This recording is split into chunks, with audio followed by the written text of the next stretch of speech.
నమస్తే, welcome to వీటీ news లక్ష్యం సమాజహితం. Paper ముచ్చట కార్యక్రమానికి స్వాగతం. ఈరోజు వివిధ దినపత్రికల్లో వచ్చిన వార్తలు తీసుకున్నట్టయితే దాదాపు అన్ని దినపత్రికల్లోనూ కేసీఆర్ టీం అంటూ కేసీఆర్ మంత్రివర్గానికి సంబంధించిన అంశాన్ని ప్రచురించడం జరిగింది. అయితే సీఎం కేసీఆర్ వద్దే కీలకమైన శాఖలన్నీ ఉన్నాయి. ముఖ్యంగా రెవెన్యూ, ఆర్థిక, భారీ నీటిపారుదల, ఐటీ, మున్సిపల్ వంటి శాఖలన్నీ కేసీఆర్ వద్దే ఉన్నాయి. రేపు బడ్జెట్ ప్రవేశపెట్టేది కూడా కేసీఆరే. ఆర్థిక శాఖ తనే చూస్తుండడం వల్ల మిగతా శాఖల్ని ఇవ్వడం జరిగింది. పాత మంత్రులకు కేవలం శ్రీనివాస్ యాదవ్, ఇంద్రకరణ్ రెడ్డికి తమ శాఖలు దక్కించుకున్నారు. మిగతా శాఖల వాళ్ళను పరిశీలించినట్టయితే వివిధ శాఖల్ని చూస్తుంటే జగదీశ్వర్ రెడ్డికి విద్యుత్ శాఖ నుంచి విద్యాశాఖకు మార్చడం జరిగింది. ఈనాడులో తీసుకున్నట్టయితే ముఖ్యంగా మొదటి వార్తగా కొత్త జట్టు అంటూ వార్తనివ్వడం జరిగింది. సీఎం వద్ద కీలక శాఖలు ఆర్థిక, నీటిపారుదల, రెవెన్యూ, పురపాలక, పరిశ్రమలు, విద్యుత్తో సహా మరికొన్ని. ఈసారి బడ్జెట్ ప్రవేశపెట్టేది ముఖ్యమంత్రి. పార్లమెంటు ఎన్నికల తర్వాత మళ్లీ విస్తరణ, మరో 6గురికి చోటు దక్కే అవకాశం అంటూ వార్తనివ్వడం జరిగింది. మంత్రులుగా 10 మంది ప్రమాణ స్వీకారం, రాత్రికి శాఖల కేటాయింపు, సుదీర్ఘ కసరత్తు అనంతరం ప్రకటించిన సీఎం శాఖలపై చివరి వరకు మార్పులు చేర్పులు. మంత్రిమండలిలో 7గురు ఓసీలు, 3 బీసీలు, ఎస్సీ, మైనార్టీ వర్గాల నుంచి ఒక్కొక్కరు అంటూ వార్తనివ్వడం జరిగింది. ఎవరికి ఏ శాఖ అంటూ ఇక్కడ డీటెయిల్స్ ఇవ్వడం జరిగింది. కొత్త మంత్రులు, శాఖలు అంటూ ఈటెల రాజేందర్ వైద్య ఆరోగ్య శాఖ. ఈటెల రాజేందర్ గతంలో ఆర్థిక శాఖను నిర్వహించారు. పౌర సరఫరాల శాఖను కూడా నిర్వహించడం జరిగింది. ఈటెల రాజేందర్కు వైద్య ఆరోగ్య శాఖ కేటాయించడం జరిగింది. అలాగే జగదీశ్వర్ రెడ్డి గతంలో విద్యుత్ శాఖను నిర్వహించడం జరిగింది.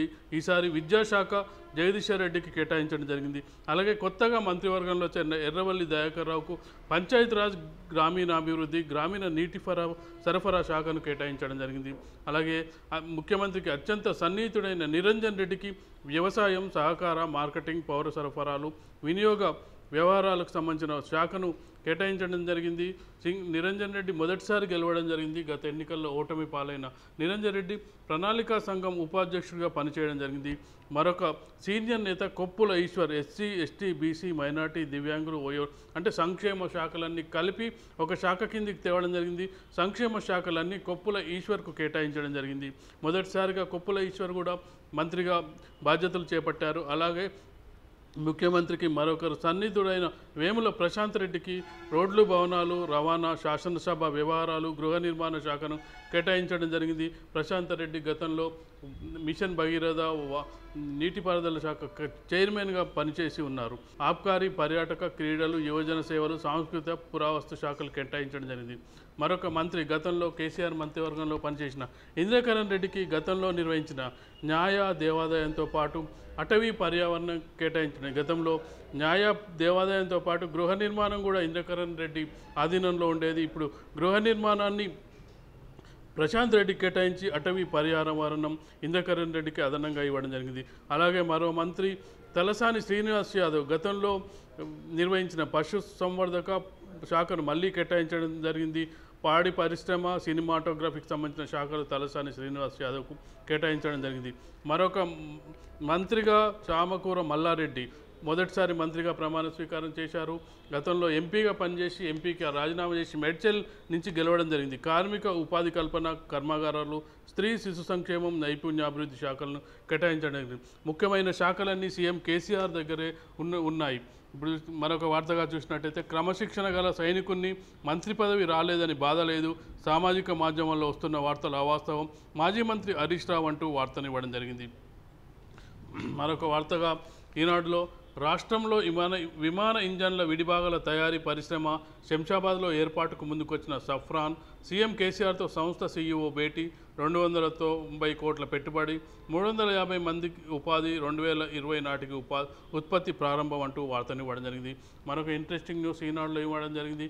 భార్యను కాల్చి చంపి తాను పేల్చుకొని అమెరికాలో హైదరాబాదీ దంపతుల మృతి, ఇద్దరు కంప్యూటర్ ఇంజనీర్లే అంటూ వార్తనివ్వడం జరిగింది.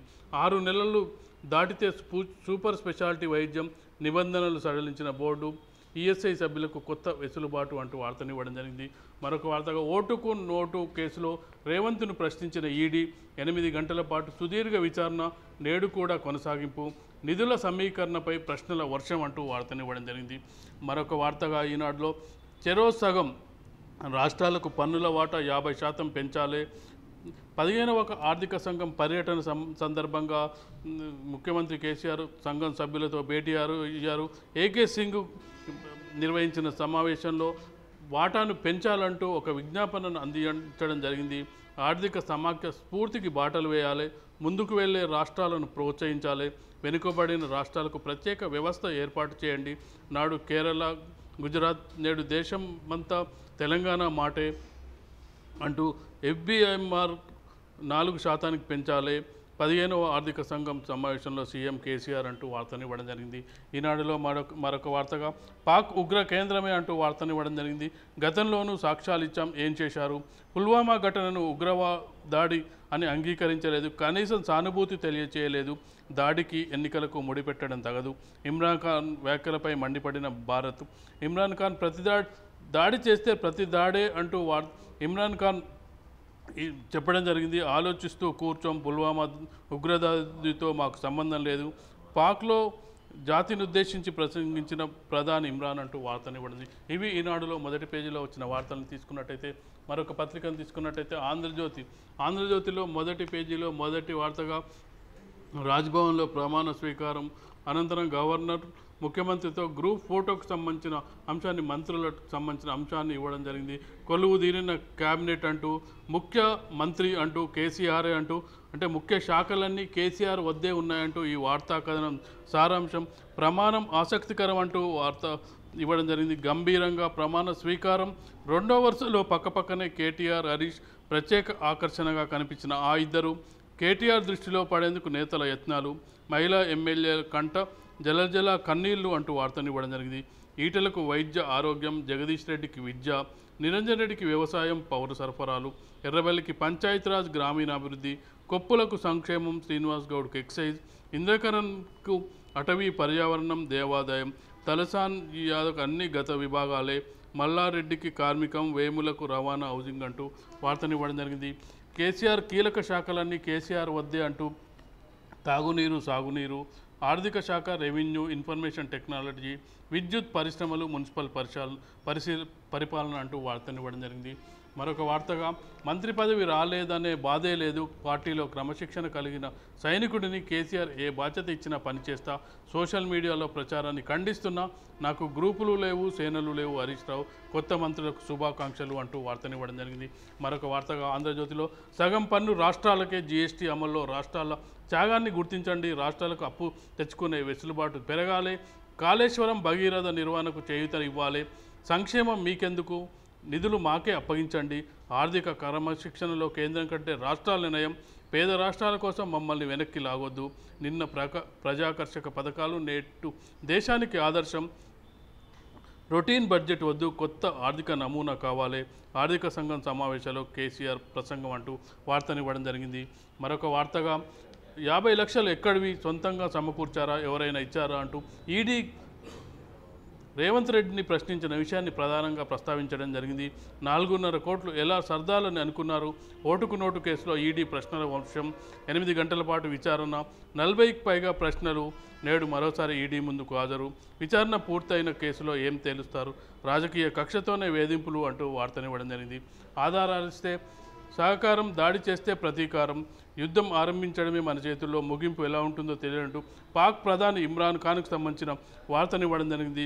మరొక వార్తగా తుపాకీ పడితే చావే, లొంగిపోయి ప్రాణాలు దక్కించుకోండి, తల్లులు కొడుకులకు విజ్ఞప్తి చేయండి, సరిహద్దు దాటి వస్తే శవాలుగానే పంపిస్తాం, 100 గంటల్లో జైషే నేతల్ని తుడిచిపెట్టేశాం, దాడి ప్లాన్ పాక్ సైన్యం, ISIలదే, లెఫ్టినెంట్ జనరల్ తిల్లాన్ వ్యాఖ్యలు అంటూ వార్తనివ్వడం జరిగింది. భార్యను చంపి తాను కాల్చుకొని అంటూ మరొక వార్తనివ్వడం జరిగింది. ఇవి ఆంధ్రజ్యోతిలో మొదటి పేజీలో ప్రధానంగా వచ్చిన వార్తల్ని తీసుకున్నట్టయితే, మరొక పత్రికను తీసుకున్నట్టయితే సాక్షిలో మొదటి పేజీలో మొదటి వార్తగా కేసీఆర్ వద్దే ఆర్థిక శాఖ అంటూ వార్తనివ్వడం జరిగింది. శాఖల కేటాయింపుకు సంబంధించి ఫోటోలు ప్రచురించడం జరిగింది. రుణం పరిమితిని పెంచండి అంటూ ఆర్థిక సంఘానికి కేసీఆర్ విజ్ఞప్తిని ఇవ్వడం జరిగింది. దాడి చేస్తే ఊరుకోమంటూ ఇమ్రాన్ ఖాన్ వ్యాఖ్యలను ఇవ్వడం జరిగింది. కేంద్ర ప్రభుత్వ ఉద్యోగులకు DA 3% పెంపు అంటూ వార్తనివ్వడం జరిగింది. అమెరికాలో తెలుగు దంపతుల మృతి, భార్యను తుపాకీతో కాల్చి శ్రీనివాస్ ఆత్మహత్య, కలహాలే కారణమా, దర్యాప్తు చేస్తున్న పోలీసులు అంటూ వార్తనివ్వడం జరిగింది. మరొక ఇంట్రెస్టింగ్ న్యూస్ మొదటి పేజీలో ఇవ్వడం జరిగింది. అన్నాడీఎంకే పీఎంకేలతో బీజేపీ దోస్తీ, లోక్సభ ఎన్నికలు కలిసి పోటీ చేయాలని నిర్ణయం. బీజేపీకి 5, పీఎంకేకి 7 సీట్లు. తమిళనాడులో పార్టీల మధ్య కుదిరిన పొత్తు అంటూ వార్తను ఇవ్వడం జరిగింది. ఇవి సాక్షిలో మొదటి పేజీలో వచ్చిన వార్తలను తీసుకున్నట్టయితే, మరొక పత్రికను తీసుకున్నట్టయితే ఆంధ్రప్రభలో మొదటి పేజీలో మొదటి వార్తగా కొత్త పాత కలబోత వినయ విధేయ బృందం సమర్థతకు పట్టం అంటూ వార్తనివ్వడం జరిగింది. కేసీఆర్ చేతిలో కీలక శాఖలు అంటూ వార్తనివ్వడం జరిగింది. 10 మంత్రుల ప్రమాణం అల్లోలతో మొదలుపై చామకూరతో ముగింపు అంటూ వార్తనివ్వడం జరిగింది. బడ్జెట్ ఆమోదానికి రేపు సాయంత్రం 4:30 గంటలకు ప్రగతి భవన్లో కేబినెట్ తొలి భేటీ అంటూ వార్తనివ్వడం జరిగింది. జూన్లో మరో విడత విస్తరణ అంటూ వార్తనివ్వడం జరిగింది. సీఎం కేసీఆర్ ప్రశంసలు, దార్శనికుడు ముందు చూపుతూ దూసుకుపోతున్నారంటూ మీ పథకాలన్నీ బేష్ అంటూ ప్రత్యేక కథనాన్ని ఇవ్వడం జరిగింది. ఆర్థిక సంఘం నందకిషోర్కు సంబంధించిన వార్తను ఇవ్వడం జరిగింది. మరొక వార్తగా మా ప్రగతి చూడండి, నిధులు పెంచండి, పన్నుల ఆదాయంలో రాష్ట్రాల వాటా పెంచాల్సిందే అంటూ వార్తనివ్వడం జరిగింది. మరొక వార్తగా డెత్ రేస్, 2 ప్రాణం తీసిన బైక్ రేస్. నక్సల్స్ రోడ్లో విచ్చలవిడితనం, వేగంగా బైక్ నడిపి డివైడర్ను ఢీకొట్టిన యువకులు మిట్ట మధ్యాహ్నం దారుణం అంటూ వార్తా కథనాన్ని ఇవ్వడం జరిగింది. టెక్సాస్లో అనుమానాస్పద మృతి, భార్యను కాల్చి చంపి తను కాల్చుకున్న హైదరాబాదీ అంటూ వార్తనివ్వడం జరిగింది. ఇవి వివిధ దినపత్రికల్లో వచ్చిన వార్తల్ని చూసినట్టయితే వీటిపై విశ్లేషణ కొనసాగించే ముందు ఇప్పుడు ఒక చిన్న బ్రేక్ తీసుకుందాం. ఇప్పుడు ఒక చిన్న బ్రేక్.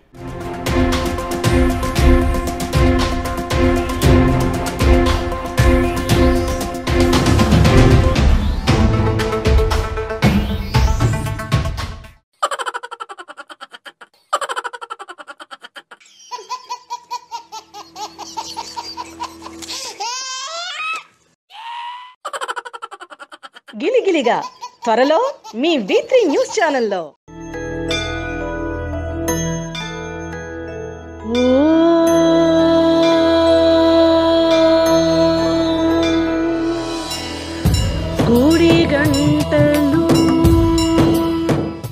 గుడిగంటలు త్వరలో మీ V3 న్యూస్ ఛానల్లో. నేను మా తమ్ముడు రాజుగాడు రచ్చబండ ముచ్చట్లలా మన V3 న్యూస్ ఛానల్ జల్దీనే వస్తున్నాం, జర చూడుండ్రి. రచ్చబండ ముచ్చట్లు మీ V3 న్యూస్ ఛానల్లో త్వరలో.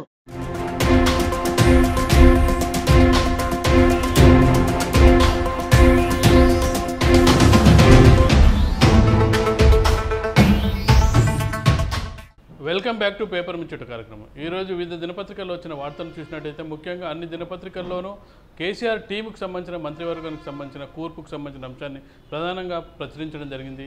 దీనిపై విశ్లేషణ కొనసాగించడానికి మనతో పాటు కుంట్లూరు వెంకటేష్ గారు, టీఆర్ఎస్ నాయకులు ఉన్నారు. నమస్తే సార్.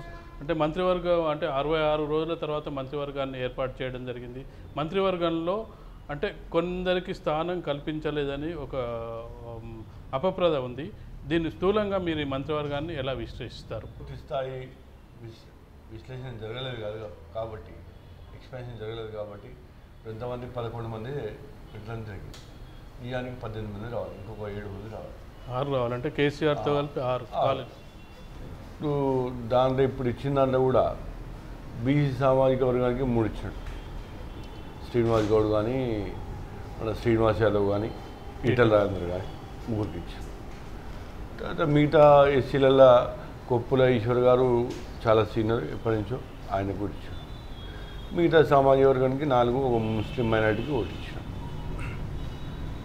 ఇంకా ఎక్స్పాన్షన్ జరుగుతుంది కాబట్టి రాబోయే ఎన్నికలు, పార్లమెంట్ ఎన్నికలు అంటే ప్రభుత్వ యంత్రాంగం బాగా జరగాలి, పార్టీ ప్రతిష్ట అంటే మెరుగుపరిచే విధంగా ఉండాలి, బలంగా ఉండాలి.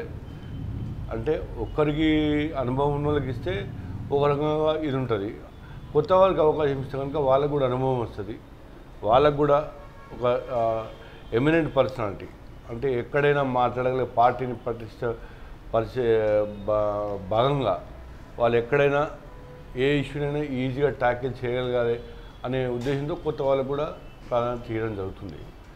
నేను అనుకోవడం ఎందుకంటే కేసీఆర్ గారికి దూరదృష్టి ఉన్న మనిషి, ఒక ఐడియాలజికల్ మనిషి, ఖచ్చితంగా అన్ని వర్గాలను సంతృప్తి పరిచే విధంగా మిగతా అంటే కొద్ది కాలంలోనే ఉంటుంది కాబట్టి నాకు తెలిసి నేను అనుకోవడం ఒక 15 రోజుల్లో ఇంకో 2వ విడత కూడా ఉండొచ్చు. ఆ దాంట్లో ఇప్పుడు ఎవరైతే నిరాశకు గురవుతున్నారో అంటే మా సామాజిక వర్గానికి రాలే అని చెప్పేసి అలాంటి వాళ్ళకు కూడా నెక్స్ట్ దఫాలో తప్పకుండా కల్పిస్తున్నాను అనుకుంటున్నాను. బ్రహ్మాండంగా మంత్రివర్గ విస్తరణ జరిగింది. ఎందుకంటే ఇప్పటిదాకా విజయడంక మోగిస్తూ ఆయన ఏదైతే ప్రణాళిక రచించిండో ఆ ప్రణాళిక ప్రకారమే అన్నీ జరుగుతూ ఉన్నాయి. భవిష్యత్తులో కూడా అట్లే జరుగుతుంది. అంటే ముఖ్యంగా ఒక అపప్రదం ఉంది. అంటే తెలంగాణ ప్రభుత్వానికి కానీ మొదటి మంత్రివర్గంలో కూడా మహిళకు అసలు మంత్రివర్గంలో స్థానం లేకుండానే తెలంగాణ మొదటి ముగిసిపోయింది. 5 ఏళ్ల కాలం గడిచిపోయింది.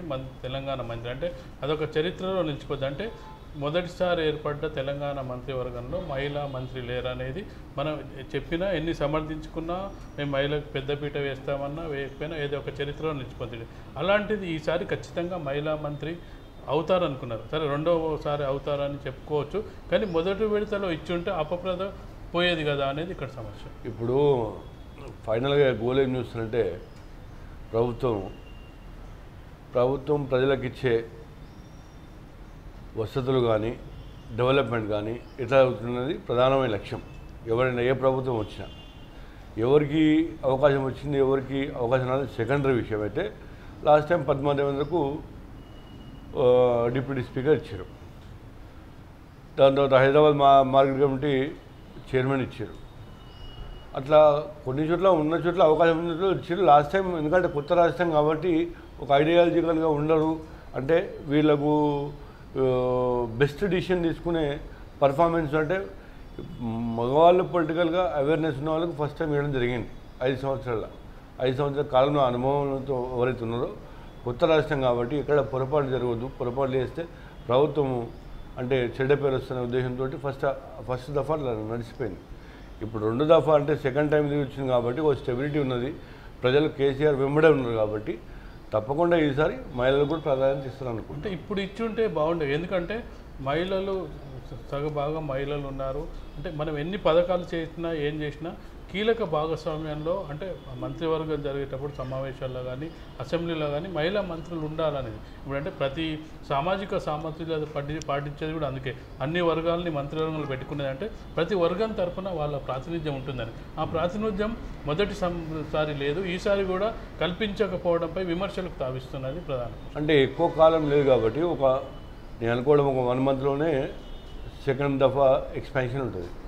ఈసారి తప్పకుండా ఆయన దృష్టి కూడా పోయింది కాబట్టి అన్ని టీవీ ఛానల్స్ అంతా రాజకీయ నాయకులు విధానసభలో కానీ లేకపోతే అసెంబ్లీలో కానీ చాలాసార్లు చర్చ కూడా వచ్చింది కాబట్టి తప్పకుండా ఆయన ఇనిషియేటివ్ తీసుకుంటారు. ఈసారి సముచితమైన స్థానం తప్పకుండా మహిళలకు కూడా కల్పిస్తారని నేను అనుకుంటున్నాను. అంటే పద్మాదేవేందర్ రెడ్డి పేరు వచ్చింది, రేఖా నాయక్ పేరు వచ్చింది. నిజం చెప్పాలంటే అసలు ఎస్టీ కోటాలో అసలు ఒక మంత్రి కూడా లేరు.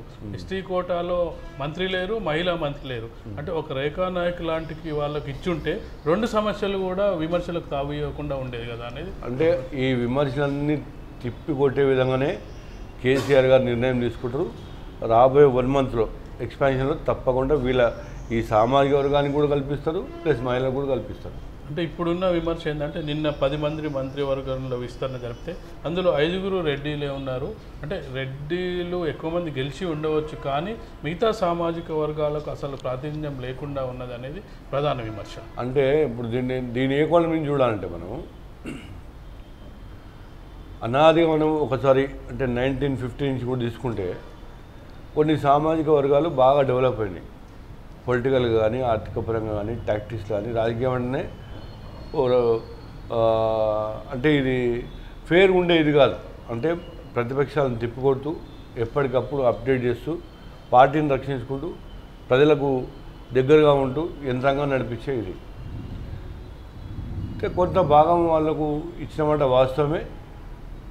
ఇప్పుడు దీన్ని మనము ఇదెంతో మేమెంతో మాకంత అనేది ఒక సంక్షేమ సంఘాలు వాదిస్తూ ఉంటాయి.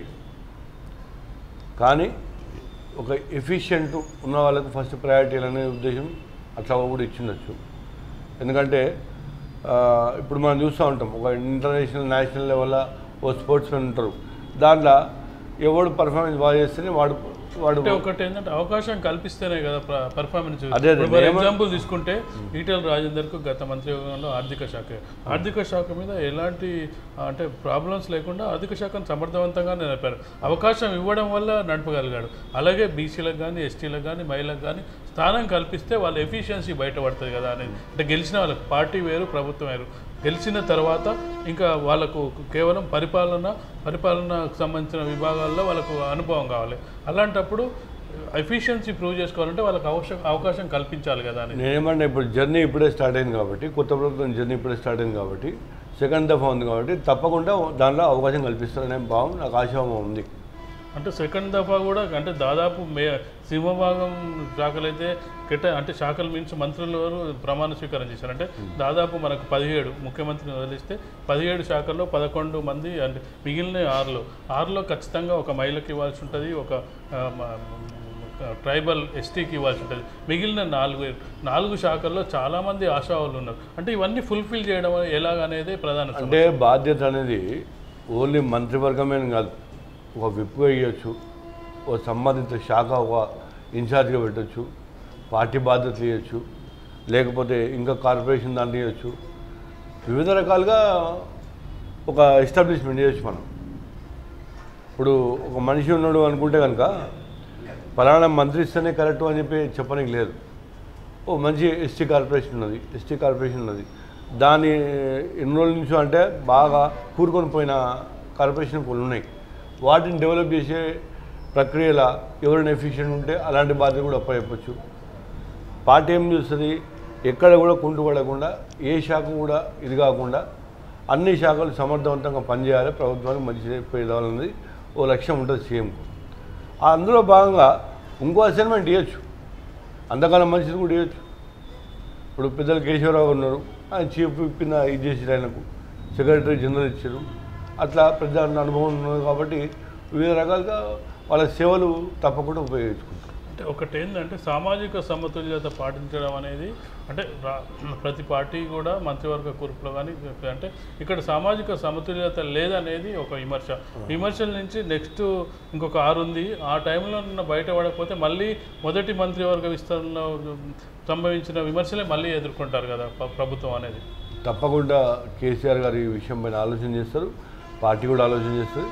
ఈ అంశం పైన చాలా సంక్షేమ సంఘాలు కానీ రాజకీయ పార్టీలు కాబట్టి కామెంట్ చేస్తూ ఉన్నాయి. కాబట్టి ఎవరికి అవకాశం ఇచ్చే విధంగా కాకుండా అందరికీ నోరు మోయించే పద్ధతిలోనే కేసీఆర్ గారు పోతారు. ఎందుకంటే ఆయన ఎప్పుడు మాట్లాడినా ఎప్పుడు పని చేస్తే కనుక దానిపైన ఒక హోంవర్క్ చేసి ఖచ్చితమైన లోతుని డిబేట్ తీసుకొని ప్రతి అడుగు వేస్తారు. ఆయన అందరూ నెలకు 30 రోజులు 20 రోజులు 30 రోజులు పనిచేస్తే ఆయన 3 రోజులే చేస్తారు ఆ 30 రోజుల పని.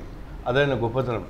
తప్పకుండా ఆయన ఈ అంశాలపైన ఖచ్చితంగా క్షుణ్ణంగా పరిశీలించి ఎవరికి ఏ బాధ్యత అప్పగిస్తే బాగుంటుందో తప్పకుండా ఆ డిసిషన్ తీసుకుంటాను నేను అనుకుంటున్నాను. ఇంకోటి ఈరోజు దాదాపు అన్ని ప్రధాన దినపత్రికలు హైలైట్ చేసిన విషయం ఏంటంటే సీఎం వద్ద కీలక శాఖలు, ఆర్థిక శాఖ, రెవెన్యూ శాఖ, మున్సిపల్ శాఖ, విద్యుత్ శాఖ, పరిశ్రమలు, ఐటీ, ఇన్ఫర్మేషన్, అంటే 10 మంది మంత్రులను పెట్టుకున్నప్పటికీ కూడా కీలకమైన శాఖలన్నీ సీఎం దగ్గరనే పెట్టుకున్నారు. అంటే సీఎంకు అంటే బరువు పెరిగి శాఖల్ని కేటాయింపులో ఎందుకు అంటే ఈ విధంగా వివరించారనేది కూడా ఒక అంటే ఇప్పుడు ఏమంటున్నా మొత్తం అది పూర్తి క్లారిటీ వచ్చిన తర్వాత మనం ఇది చేయొచ్చు. ఎందుకంటే ఇప్పుడు ముందర పార్లమెంట్ ఎన్నికలనే కాబట్టి పార్లమెంట్ ఎన్నికల్లో ఎవరెవరు పోతారనేది ఒక అంశం అయితే, ఎవరెవరు ఉన్నవాళ్ళు ఎవరనేది ఆ ఉన్నవాళ్ళు దాంట్లో కీలకమైన శాఖలే కాబట్టి కీలకమైన వ్యక్తులకే ఇవ్వాల్సి వస్తుంది. ఎందుకంటే ఎవరు పడతారు డిసిషన్ తీసుకొని ఉండదు కాబట్టి. ఇప్పుడు ముఖ్యంగా చూసినట్టయితే 5 బడ్జెట్ సమావేశాలలో 5 బడ్జెట్లను ప్రవేశపెట్టిన ఈటెల రాజేందర్ మంత్రివర్గంలో ఉన్నారు. అంటే ఈటెల రాజేందర్కు ఆర్థిక శాఖ కాకుండా వేరే శాఖకు బదలాయించడం జరిగింది. అంటే ఈ మంత్రివర్గంలో ఈటెల రాజేందర్ కంటే సమర్థులు అయితే ఇప్పుడు ఎవరు అంటే అంత మిగతా వాళ్ళంతా కొత్త వాళ్ళు, సమర్థతను కూడా అతను నిరూపించుకున్నాడు కదా ఈటెల రాజేందర్. అతన్ని శాఖ కూడా మార్చడం జరిగింది.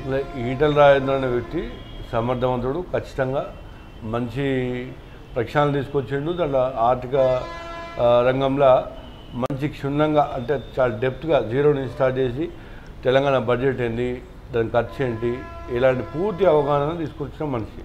అంటే ఒక లైన్ తీసుకొచ్చింది కాబట్టి ఇప్పుడు ఎవరున్నా సిస్టమ్ రన్ చేయగలుగుతారు. ఫస్ట్ అంటే ఒక అరేంజ్మెంట్లు లేని, ఒక సిస్టమ్ లేని ఇది మనకు వచ్చినాడు కొత్తగా. ఫస్ట్ అసలు ఏ డిపార్ట్మెంట్ ఎంత వస్తుందో, ఎక్కడి నుంచి ఏ ట్యాక్స్ నుంచి ఎంత ట్యాక్సేషన్ గవర్నమెంట్కి ఎంత ఇన్కమ్ వస్తుందో అనే ఒక కన్ఫ్యూజన్ వీళ్ళందరికీ మనకు ఉండే కొత్త ప్రభుత్వంలో. అదంతా ఒక సిస్టమ్ చేసిండు కాబట్టి ఆ సిస్టమ్ మీద ఎవరు కూర్చున్నా ఆ సిస్టమ్ ఆపరేట్ చేయొచ్చు. అట్లా ఇంకో సిస్టాన్ని దాన్ని కూడా డెవలప్ చేయడానికి ఇచ్చిండు అని కూడా అనుకోవచ్చు మనం. అందుగురించి ఇప్పుడు సంక్షేమ శాఖను ఎన్బీసీ సంక్షేమ శాఖ అనుకుంటాం, అది కూడా ఓ ప్రక్షాళన తీసుకురావాలి. దానిపట్ల కూడా సంక్షేమ శాఖలన్నీ కలిపి ఒకే శాఖ కింద తీసుకొచ్చుకురండి, దాన్ని కొప్పుల ఈశ్వర్కు కేటాయించడం జరిగింది. అవును, అంటే శాఖల కుదింపులో ఒక వీడుకు కిందికి తేవడం కసరత్తు, అది ఒక అంటే కేసీఆర్ చేసిన ఒక కార్యక్రమంలో అదొక గొప్ప నిర్ణయమే. ఎందుకంటే ఒకే శాఖగా ఉన్న రెండుగా విభజించి గత ప్రభుత్వాలు అంటే మంత్రివర్గంలో కేటాయింపు కోసం వాటిని విభజించడం, వాటిని అట్టిని ఒకే గొడుగు తిన పరిపాలన సౌలభ్యంగా ఉంటుంది. అంతవరకు బాగానే ఉంది, కానీ కేటాయింపు విషయంలోనే తన వద్దలే కీలక శాఖలు తన వద్ద అట్టి పెట్టుకున్నాడు అనేది ప్రధాన విమర్శ. నేను అదే అంటున్నాను. ఇప్పుడు పార్లమెంట్ ఎన్నికలు జరిగిన తర్వాత పార్లమెంట్కి పోయేదెవరు, ఇక్కడ ఉండేదెవరు, ఎవరెవరికి ఇలాంటివి శాఖలు అప్పగిస్తే కనుక సమర్థవంతంగా పనిచేస్తారు అనేది ఒక ఐడియాలజీ ఉంటుంది ఆయనకు. ఖచ్చితంగా ఈ పార్లమెంట్ ఎన్నికల తర్వాత సమర్థవంతమైన నాయకులకు ఆ శాఖలు ఏవైతే ఇంపార్టెంట్ శాఖలు ఆ శాఖలు అప్పగిస్తారని నేను అనుకుంటున్నాను. అంటే ఇంకొకటి కూడా కీలక విషయం ఏంటంటే గత మంత్రివర్గంలో 2 ఉప ముఖ్యమంత్రులు ఉండేవాళ్ళు. ఈసారి ఉప ముఖ్యమంత్రి పదవిని కూడా ఎత్తివేయడం జరిగింది. ఒక ఎస్సీ ఉప ముఖ్యమంత్రి, ఒక మైనార్టీ ఉప ముఖ్యమంత్రి ఉండే, ఆ 2 పదవుల్ని ఎత్తివేయడం జరిగింది. అంటే దీని అర్థమే మనం ఎలా అర్థం చేసుకోవాలి? ఇప్పుడు ఉప ముఖ్యమంత్రి అంటే మంత్రి అంటేనే ఒక క్యాబినెట్ హోదా, ఉప ముఖ్యమంత్రికి అడిషనల్గా ఏమో హోదా ఉండదు. ఇప్పుడు ఉపరాష్ట్రపతి అంటే ఉపరాష్ట్రపతి రాష్ట్రపతి తేడా ఉంటుంది. ఓ డెసిగ్నేషన్ దాన్ని మనము గౌరవం పెంపొంచే విధంగా ఇంతకుముందు గతంలో ఆయన ఉప ముఖ్యమంత్రి అని చెప్పి దాన్ని ఇది చేసుకున్నాం, లైన్ చేసుకున్నారు. ఇప్పుడు కూడా అనుకుంటే పెట్టవచ్చు దాన్ని, లేకపోతే తీసేయచ్చు. అది పెద్ద విషయం. ఎందుకంటే గతంలో ఒకటే ఇస్తుండే, కాంగ్రెస్ గవర్నమెంట్లో ఒకటే ఇస్తుండే. కేసీఆర్ గవర్నమెంట్ ఇచ్చిన 2 క్రియేట్ చేసి వాళ్ళ సామాజిక వర్గంలో కూడా ఒక ఔన్నత్యం రావాలి, ఒక హోదా రావాలి వాళ్ళకు అనే ఉద్దేశంతో పెట్టారు. దాన్ని నెక్స్ట్ తదుపరి దాంట్లో ఉప ముఖ్యమంత్రి పదవి అనౌన్స్ చేస్తారా, లేకపోతే గతంలో నడుకునే కొనసాగుతారా అనేది మనం వేచి చూడాలి. అంటే ఉప ముఖ్యమంత్రి సరే ఆయనకు అధికారాలు లేకుండా ఒక హోదా మాత్రం ఉంటుంది కదా, అంటే సీఎం తర్వాత నెక్స్ట్ ప్రోటోకాల్ ప్రకారం ఉప ముఖ్యమంత్రి ప్రోటోకాల్ కూడా ఉంటుంది కదా. అదే చెప్తున్నాను. ఇప్పుడు ఖాళీ హోదా ఉంచే తప్ప దానివల్ల అంటే ఒక ఉప ముఖ్యమంత్రి ఉండి ఒక సంబంధిత శాఖను ఇచ్చిన తర్వాత ఆ సంబంధిత శాఖను పనిచేయడానికి మంత్రి ఉంటాడు తప్ప ఇది ప్రోటోకాల్ సంబంధించిన తప్ప ఇంకా వేరే ఏముండదు. తప్పకుండా ఆ నిర్ణయం కూడా ఈ ఎన్నికల తర్వాత ఖచ్చితంగా తీసుకుంటాం. థ్యాంక్ యూ వెంకటేష్ గారు, ఈరోజు చర్చకు వచ్చి అంటే మరో మంత్రివర్గ విస్తరణలో అంటే ఇప్పుడు ఏవైతే ల్యాబ్స్ జరిగాయో అవన్నీ పోవాలని చెప్పి, ముఖ్యంగా మహిళా మంత్రి ఉండాలని చెప్పి అంటే తెలంగాణ ప్రజలు కోరుకుంటున్నారు. తెలంగాణ అంటే కేసీఆర్ భవనంలో కూడా ఉన్నప్పటికీ అంటే క్యాలిక్యులేషన్లో ఇవ్వకపోయినా మరోసారైనా మహిళా మంత్రులు ఉండాల్సిన అవసరం ఉంది క్యాబినెట్లో. ఇది ఈరోజు పేపర్ ముచ్చట కార్యక్రమం. తిరిగి రేపటి కార్యక్రమంలో కలుసుకుందాం. అంతవరకు సెలవు. నమస్కారం.